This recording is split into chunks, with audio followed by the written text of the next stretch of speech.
la caractéristique des personnes qui vont être détruites. Voilà leurs caractéristiques. Tu les vois là comme ça, tu peux déjà lire, c'est écrit sur eux, c'est des stigmates.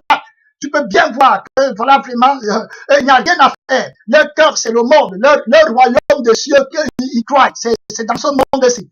Cela, il n'y a rien à faire. Ils ont Jésus à la bouche, mais le cœur, c'est ailleurs. Ça, ce n'est pas les unions. Il y a même les mariages comme ça. Tu avais le mariage à la maison, mais ton cœur est dans l'autre. Ça, ce n'est pas les mariages. Ça, ce n'est pas les saluts. Ce n'est pas les adorateurs que le Père cherche. La Bible dit au verset 27, les hommes au temps de Noé, avant qu'ils ne meurent, vous voyez, avant qu'ils ne meurent, le diable les a plongés dans l'insouciance spirituelle.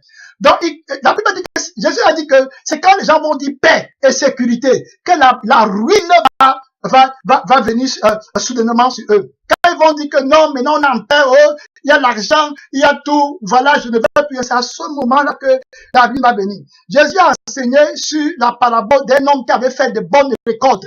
Et il a dit, ah, maintenant, j'ai déjà l'argent. J'ai l'argent en banque, tout. Je vais maintenant me reposer et manger. Mon âme ne veut plus rien. Jésus lui dit, toi, insensé, demain tu vas mourir. Tout ce que tu as amassé là, c'est pour qui? Voilà ce que Jésus a dit. Il a dit qu'il en est de même pour toute personne qui veut être riche pour lui-même et qui n'est pas riche pour Dieu. Vous voyez, si tu étais sage, tu devais amasser dans le trésor éternel, là où tu vas vivre éternellement. La Bible dit dans le verset 27, Jésus parle des temps qui ont précédé le déluge, au temps de Noé. Jésus dit, les hommes mangeaient, buvaient, se mariaient. Ils se mariaient. Ils étaient en train de se marier. Il dit qu'ils se mariaient et mariaient leurs enfants. La vie est belle, joyeuse, on a la joie. Quelle joie! Les choses de Dieu ne comptent pas. Et tu vas voir les gens comme ça, quand tu les parles de Dieu, ça les dérange. Parce que Dieu, quand tu vas les parler de Dieu, c'est un rappel que tout ce à quoi ils aspirent est un mensonge. Vous voyez? C'est un rappel qu'ils sont dans la mort. Donc, le mot Jésus et Dieu, ça les dérange. Vous voyez? Il y a même des personnes, vous voyez, c'est pour ça que parfois j'aime mettre les enseignements sur Facebook. Parce qu'ils sont dans leur vanité. Et quand ils restent, c'est là où les vrais chrétiens partent. Quand les gens qui se rassemblent en famille, quand ils sont dans leur truc de siècle, là, oh, Jésus-Christ, la dernière personne à qui on veut penser à ce moment-là. Si tu parles de Jésus, ça va les déranger. Parce que Jésus-Christ est un rappel que la joie qu'ils ont là est une fausse joie. Donc ils ne vont pas aimer ça. Donc tu ne peux pas aimer un pasteur de Dieu. Ça c'est impossible. Tu ne peux pas aimer un pasteur de Dieu. Tu ne peux pas aimer un vrai enfant de Dieu. Jésus a prophétisé. Si tu n'aimes pas Jésus, tu ne peux pas aimer celui que lui l'a envoyé. C'est impossible. Parce que lui va venir avec l'esprit de Jésus pour rendre témoignage que tout ce que vous faites dans le monde là, c'est la mort éternelle. Vous ne pouvez donc pas l'aimer. Et regardez au verset 27, Jésus dit qu'ils se mariaient et mariaient les enfants jusqu'au jour où Noé entra dans l'âge et le déluge vint et les fit tous périr. Voilà. Les conseils des mondains, comme notre ami, telle chose, il faut que moi aussi j'aime. Ils ne connaissent pas Dieu. Ils ne savent pas que le déluge arrive. Ils ne savent pas que le feu de Dieu va descendre du ciel. Ils ne savent pas que la colère éternelle arrive. Ils sont morts dans leurs péchés. Toi, maintenant qui es chrétien, tu veux aussi aller les imiter. Et tu veux mesurer ton bonheur en fonction du leur. Ça, c'est des histoires. Réveillons-nous. On est mort dans le monde. Dans le monde, on est des humiliés.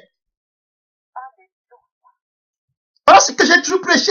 Et ça, si tu ne veux jamais te repentir, tu vas simplement te cogner contre la grâce de Dieu. Voilà. Quitter le monde. Voilà ce que ça veut dire. C'est pas que le cœur est dans le monde après la bouche dit que je suis dans Jésus. Non. Le cœur et la bouche vont en phase. Voilà ce que veut dire. Parce que tu étais fait à l'image de Dieu.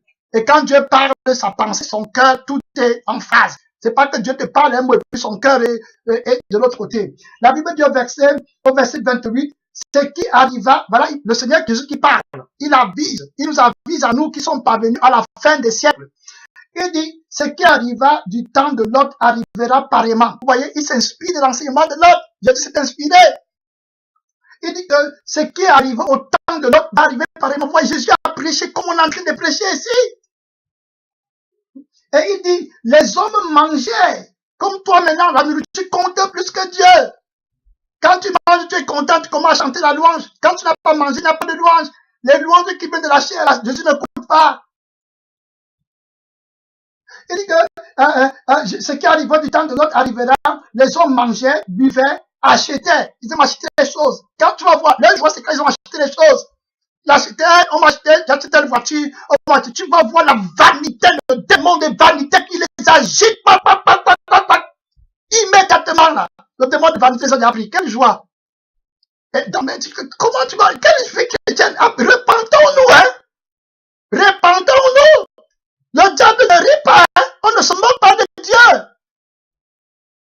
C'est qu'un homme aura semé, c'est ça qui va moissonner, hein.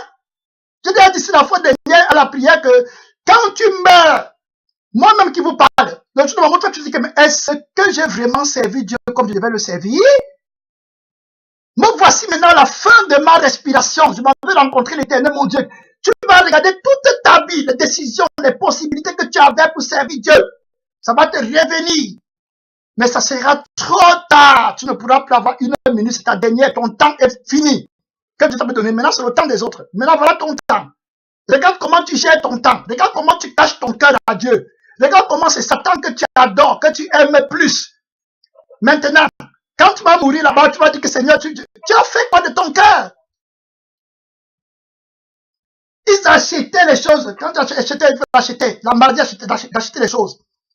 Ils ont donné les choses, mais ils veulent encore acheter. Dis à une fille qu'on va aller faire les courses au marché. Tu vas devenir son mari du coup. Que tu vas aller faire les achats. Elles aiment les choses comme ça, agitation, tac, tu vois, ils commencent. Un esprit les agite. Du coup, tranquille. Tu regardes, ça là, vraiment, Seigneur. Et puis, on n'a pas les yeux pour voir. Après, ils vont dire que c'est l'amour, le frère là même, parce qu'il m'a acheté les choses. C'est l'amour. Le frère qui va te dire que l'éternité n'est pas toi. Lui, là, lui, non, il faut le mettre à l'écart et des langes. Il te rappelle qu'il y a un fait. Toi, tu veux la vie maintenant. Le père, le diable. Il discerne avec l'esprit qui est en eux. Ça n'a pas marché comme ça.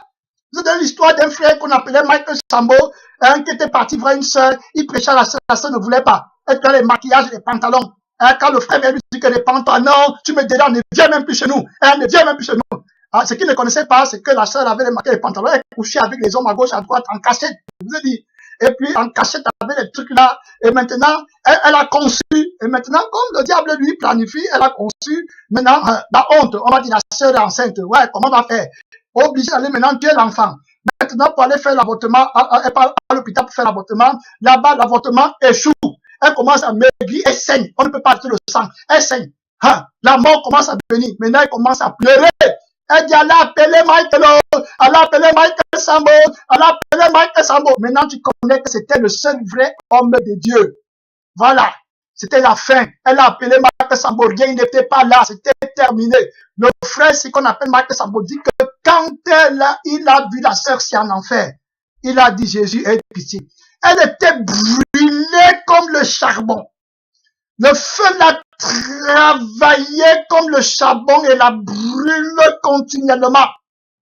Et Jésus dit que la sœur, si elle est morte avec ton nom à la bouche, quand on parle de l'éternité, aux gens, tu ne peux pas t'attacher aux filles qui ont le maquillage. Aux gens qui ont le maquillage, vous êtes des frères et des sœurs dans la chair. Que Jésus ait pitié de nous. Quand la mort arrive là-bas devant, tu vas dire, ah, je suis tombé, Jésus. C'est terminé. Tu aurais pu être sauvé. Voilà le sort de la sœur dans l'enfer. On parle des gens. Si on avait écouté le frère, si.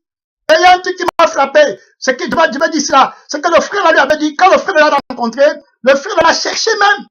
Et le frère là est venu dans la ville où la sœur s'y vivait. Le frère l'a cherché. Et pour le frère lui dire, mais je te cherche. On me dit que tu as rétrogradé. C'est à ce point que tu es rendu. Dieu envie. Et il dit au frère là, ne me cherche plus jamais. Le démon là dans le cœur.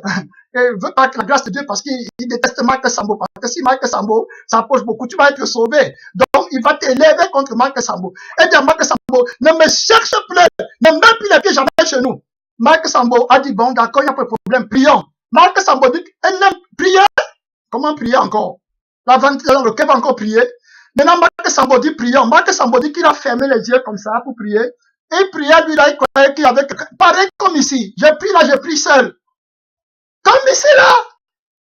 J'ai pris là, j'ai pris seul. Michael Sambo dit qu'il fermait les yeux comme ça pour prier.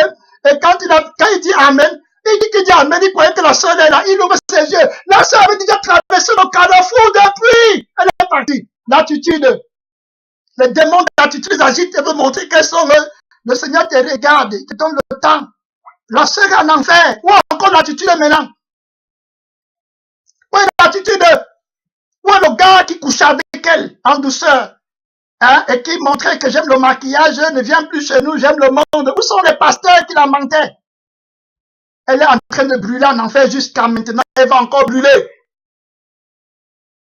Gens qui méprisent leur salut et qui s'attachent aux choses, on ne sait même pas c'est quoi. Au lieu d'aimer ton âme, tu n'as même pas pitié de ton âme. Tu n'as même pas pitié de ton âme. Vraiment, quelle méchanceté, Jésus.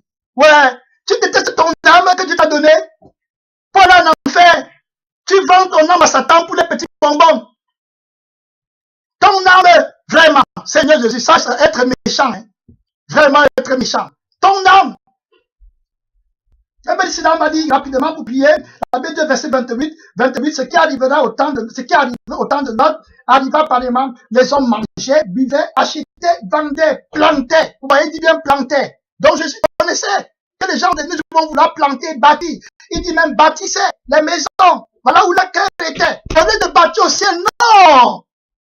On va bâtir sur la terre, c'est notre demeure éternelle. On va avoir les enfants sur la terre, c'est notre demeure éternelle. La Bible dit, c'est Jésus qui prêchait, c'est Jésus qui prêchait. Jésus dit, mais le jour où l'autre sortit de Sodome, une pluie de feu. Il décrit bien, hein, il dit une pluie de feu. C'est là-bas que tu te prépares à partir tranquillement, Satan te prépare en douceur. Il te plonge dans le somnambulisme spirituel avec les rêveries. Il te fait miroiter le monde, tu convoites et tu crois que c'est la joie et tu crois que c'est le bonheur.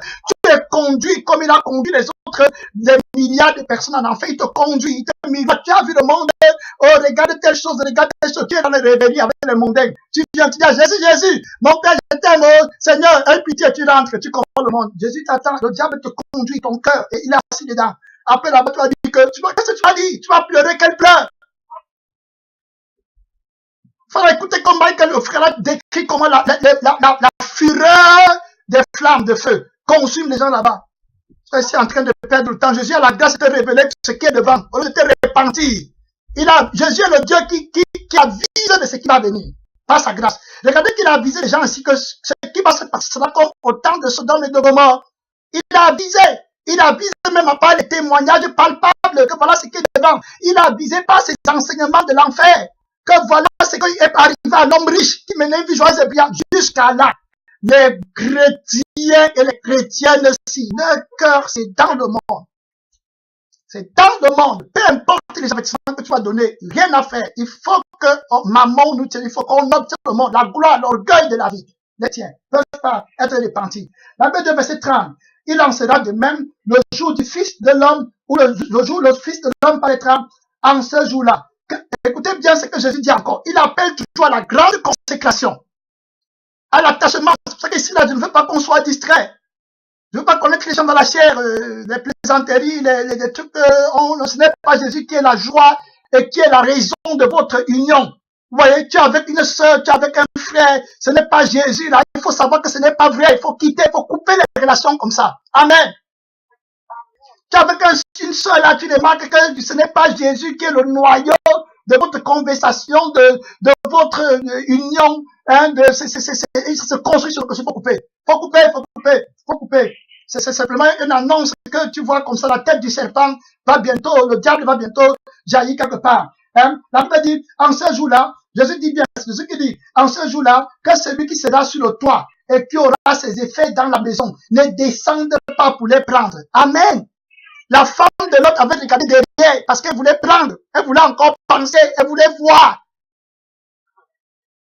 Il dit qu'elle ne descend pas prendre. Aujourd'hui, si on t'enseigne de renoncer à ces choses, tu vas dire que c'est mauvais, non? Le pasteur est trop dur, il est mauvais, il te déteste. Il faut qu'il t'enseigne à aller prendre les choses là pour que tu partes en enfer.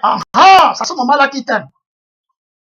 La Bible dit qu'en ce jour-là, c'est que celui qui sera sur le toit et qui aura ses effets dans la maison ne descende pas pour les prendre. Et que celui qui sera dans les champs ne retourne pas non plus en arrière. Clair. La Bible dit que celui qui cherchera à sauver sa vie la perdra. Voilà ce que Jésus a dit. Celui qui cherchera à sauver sa vie, comme maintenant tu cherches à sauver ta vie dans ce monde, tu vas la perdre dans le feu éternel. Celui qui cherchera à sauver sa vie la perdra, et celui qui la perdra. Voilà, moi je prêche que tu perdes ta vie. Amen. Moi-même je vais écouter l'enseignement si ça va m'encourager, et les enfants de Dieu qui sont destinés à la vie éternelle vont aimer l'enseignement là. Ils vont s'armer la même pensée pour aller au ciel. Voilà. Il y a des gens qui vont aimer le message aussi, qui vont écouter, qui vont se mettre à genoux, pleurer, dire merci à Jésus. Et ils vont prier même pour moi, pour que Jésus m'aide encore d'aller en avant. Amen. Les enfants de Dieu, quand ils vont me voir, ils vont me reconnaître. Ils vont reconnaître l'Esprit de Dieu sur moi. Voilà. Les gens qui ont une seule pensée, Jésus-Christ seul, l'espérance de la gloire, le ciel, la destination éternelle. Les vraies sœurs vont reconnaître, vont dire que oui, voilà un homme de Dieu, Seigneur, envoie-le ici pour qu'il prêche ta parole, qu'il nous aide. Voilà, les frères sœurs, les vrais enfants de Dieu. La Bible dit au verset 34, on va prier, il dit, je vous le dis, en cette nuit-là, de deux personnes qui seront dans un même lit, l'une sera prise, l'autre est laissée. Il y a des gens qui suivent leurs frères, leurs sœurs. L'autre est dans la rébellion, tu le suis quoi? Je n'ai pas de frères, je n'ai pas de sœurs. Je n'ai pas de père, je n'ai pas de mère.